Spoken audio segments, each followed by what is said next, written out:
روزے کا لغوی معنی ہے رک جانا، صبر کرنا۔ اصطلاحی معنی یہ ہے اللہ تبارک و تعالیٰ کی رضا حاصل کرنے کے لیے صبح صادق سے لے کے غروب آفتاب تک قصداً اپنے آپ کو کھانے پینے اور نفسانی خواہشات سے روکنا اور اللہ تبارک و تعالیٰ کو راضی کر کے تقوی کے حصول کی کوشش کرنا، اس کو روزہ کہتے ہیں۔ نبی پاک صلی اللہ علیہ وآلہ وسلم نے اس حوالے سے کئی احادیث ارشاد فرمائی۔ امام بخاری رحمۃ اللہ تعالی علیہ اور امام مسلم رحمۃ اللہ تعالی علیہ دونوں اپنی اپنی صحیح میں حضرت ابو ہریرہ رضی اللہ تعالیٰ عنہ کی مرویات سے حدیث لائے ہیں کہ نبی پاک صلی اللہ علیہ وآلہ وسلم نے فرمایا، جب رمضان آتا ہے تو آسمان کے دروازے کھول دیے جاتے ہیں۔ ایک روایت میں ہے کہ اللہ تبارک و تعالیٰ رمضان کی آمد کے ساتھ جنت کے دروازوں کو کھول دیتا ہے۔ ایک اور روایت میں ہے کہ اللہ تبارک و تعالیٰ جل جلالہ رمضان کی آمد کے ساتھ رحمت کے دروازے کھول دیتا ہے، جہنم کے دروازوں کو بند کر دیا جاتا ہے اور شیطان زنجیروں میں جکڑ دیے جاتے ہیں۔ یہ ماہ رمضان کی برکت ہے کہ ماہ رمضان آیا تو شیاطین کو جکڑ دیا گیا۔ پہلے انسان مسلمان ایک تھا اور اس کے دو دشمن تھے، ایک شیطان اور دوسرا نفس، تو دو کا مقابلہ ایک مسلمان کے ساتھ تھا۔ اب رمضان کی برکت سے ایک کو تو قید کر لیا گیا، اب مقابلہ 1 to 1 ہے۔ اگر یہ کوشش کر کے نفس کو زیر کر لے اور نفس کو اللہ کی عبادت کی طرف راغب کر لے تو پھر شیطان کھل کر کے بھی آ کے کچھ نہیں کر سکے گا۔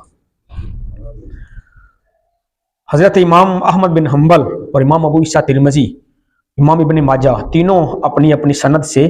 روایت لائے کہ جب ماہ رمضان کی پہلی رات ہوتی ہے تو شیاطین اور سرکش جن قید کر لیے جاتے ہیں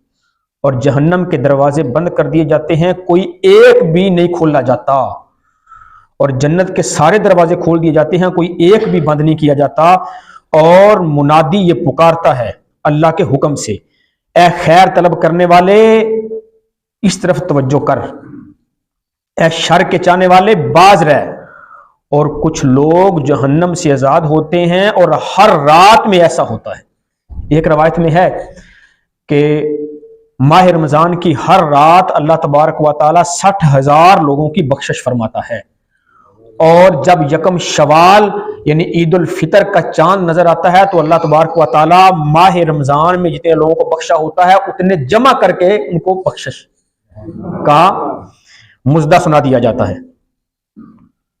امام احمد بن حنبل اور امام نسائی رحمۃ اللہ تعالی علیہ روایت لائے کہ نبی پاک صلی اللہ علیہ وسلم نے فرمایا، رمضان آیا، یہ برکت کا مہینہ ہے، اللہ تعالیٰ نے اس کے روزے تم پر فرض کیے، اس میں آسمان کے دروازے کھول دیے جاتے ہیں، دوزخ کے دروازے بند کر دیے جاتے ہیں اور سرکش شیطانوں کے توق ڈال دیے جاتے ہیں، اور اس میں ایک رات ایسی ہے جو 1000 مہینوں سے بہتر ہے۔ جو اس کی بلائی سے محروم رہ گیا وہ تو بے شک محروم ہی رہ گیا۔ حضرت انس بن مالک رضی اللہ تعالیٰ عنہ روایت کرتے ہیں، امام ابن ماجہ اس کو لائے کہ نبی پاک صلی اللہ علیہ وآلہ وسلم نے فرمایا، یہ مہینہ آیا یعنی رمضان کا مہینہ، اس میں ایک رات 1000 مہینوں سے بہتر ہے، جو اس سے محروم رہا وہ ہر چیز سے محروم رہ گیا، اور جو اس کی خیر سے محروم رہنے والا ہے وہ تو پورا محروم رہ جانے والا ہے۔ عبداللہ بن عباس رضی اللہ تعالیٰ عنہ روایت کرتے ہیں کہ جب رمضان کا مہینہ آتا تو اللہ کے رسول صلی اللہ علیہ وسلم سب قیدیوں کو آزاد کر دیتے اور ہر مانگنے والے کو عطا کرتے۔ عبداللہ ابن عمر رضی اللہ تعالیٰ عنہما روایت کرتے ہیں کہ نبی پاک صلی اللہ علیہ وسلم نے فرمایا کہ جنت سال کے شروع سے لے کے آخر تک رمضان کے لیے سجائی جاتی ہے، اس کو آراستہ کیا جاتا ہے، اور جب رمضان کا پہلا دن آتا ہے تو جنت کے پتوں سے عرش کے نیچے ایک ہوا حور عین پر چلتی ہے، وہ کہتی ہیں، اے رب تو اپنے بندوں سے ہمارے لیے ان کو شوہر بنا جن سے ہماری آنکھیں ٹھنڈی ہوں اور ان کی آنکھیں ہم سے ٹھنڈی ہوں۔ وہ اللہ کی بارگاہ میں عرض کرتی ہیں۔ حضرت ابو ہریرہ رضی اللہ تعالیٰ عنہ روایت کرتے ہیں کہ نبی پاک صلی اللہ علیہ وسلم فرماتے ہیں رمضان کی آخر شب میں اس امت کی مغفرت کر دی جاتی ہے۔ عرض کی گئی اے اللہ کے رسول صلی اللہ علیہ وآلہ وسلم کیا وہ شب قدر ہے؟ فرمایا نہیں، لیکن کام کرنے والے کو اس وقت مزدوری دی جاتی ہے جب وہ کام پورا کر لے، یعنی وہ جو خاص اللہ کی رحمتوں کی رات ہے جب شوال کا چاند نظر آتا ہے۔ حضرت سلیمان فارسی رضی اللہ تعالیٰ عنہ روایت کرتے ہیں کہ نبی پاک صلی اللہ علیہ وآلہ وسلم نے شعبان کے آخری دن ہمیں خطبہ ارشاد فرمایا،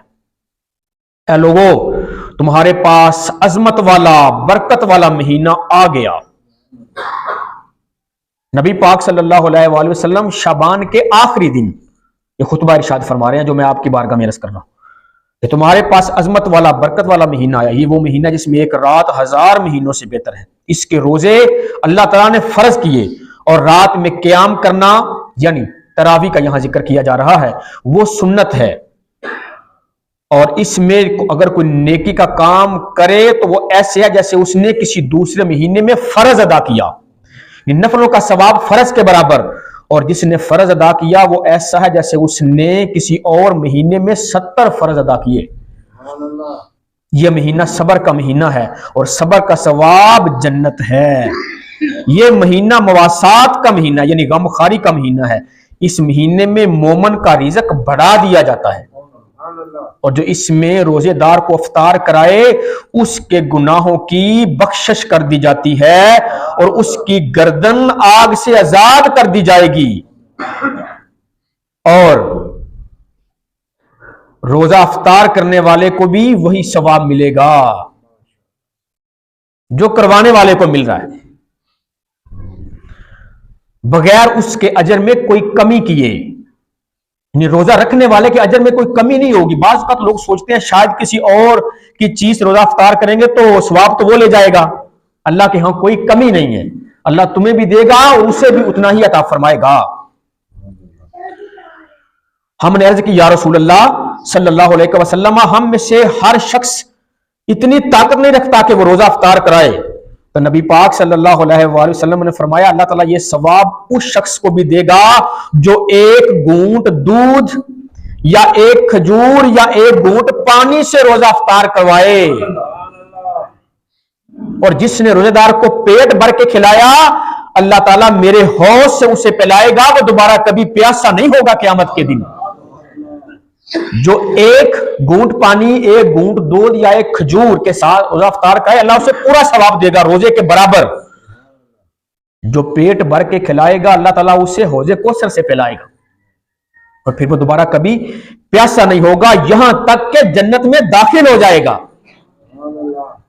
اس مہینے کا پہلا عشرہ رحمت، دوسرا مغفرت اور آخری عشرہ جہنم سے آزادی ہے۔ جو اپنے غلام پر نوکر پر اس مہینے میں تخفیف کرے یعنی کام تھوڑا لے کمی کر دے اللہ اسے بخش دے گا، جہنم سے آزاد فرما دے گا۔